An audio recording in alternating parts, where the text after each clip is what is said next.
Hello. হুম হুম। এই, আজকে আমাদের একটা দাওয়াতে যাওয়ার কথা, ঠিক আছে? ৮টায় বের হওয়ার কথা।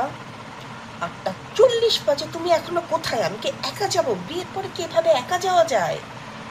অফিস তোমার সব হলো, আমি তোমার কেউ না। না, আমি একা যেতে পারবো না। হ্যাঁ, জানি গিফট কেনা আছে, তোমার টাকায় কেনা আছে, এটাই তো বলতে চাইছো, তাই না? তো দেখো, একটু বোঝার চেষ্টা করো, এটা আমার দিকে দেওয়া, শ্বশুরবাড়ির দেওয়া ছিল, আমি তোমাকে জানাতাম না। হ্যাঁ হ্যাঁ, আমি বুঝতে পারছি তোমার হঠাৎ একটা মিটিং পড়ে গেছে, আই নো দ্যাট, আন্ডারস্ট্যান্ড, কিন্তু বাবু, এটাও একটা, এই, তুমি ছেড়ে, তুমি তোমার গোটা মনোযোগ আমাকে দাও তো। এসব কি? একসাথে কয়জনের সাথে তুমি কথা বলো?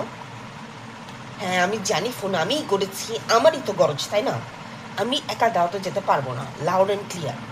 আর 10 মিনিট আছি, আমি ফুললি রেডি। তুমি আসতে পারলে আসো, না হলে আমি যাচ্ছি না। এরপর তারা এই সোনার টুকরা জামাইকে যখন ফোন করে কথা শোনো, আমি মনে মনে খুব মজা দেবো। আমাকে আমার সমালোচনা করলে তুমি যেরকম মনে মনে হাসো, খুশি হও, পিন মেরে মেরে আমাকে কথা বল, সেরকম না। আমি কোনো কিছু বুঝতে চাই না। এই কনসিডারেট হয়ে হয়ে তো 2 বছর ধরে আমি মানে, থাক, পুরানো কাশুন দিয়ে আর না ঘাটি।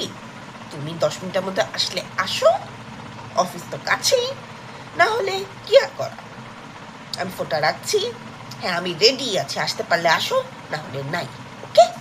না, আমি তোমাকে কোনো প্রেস করছি না, আমি কোনো প্রেশারাইজ করছি না। ওকে? তোমার মর্জি, তুমি তো মহারাজা। মিটিংয়ে যাও, আমি ফোনটা রাখলাম। ইয়া, হ্যাঁ আমি রেডি। হ্যাঁ, গিফট গোছানো আছে, তুমি আসলে আমি 2 মিনিটের মধ্যে বেরোতে পারবো। হ্যাঁ হ্যাঁ, আমি জানি ঘরের চাবিও লক করা। ওকে। দেখো, দেখতে দেখতেই তো আমাদের 2.5 বছর গেল। বাই।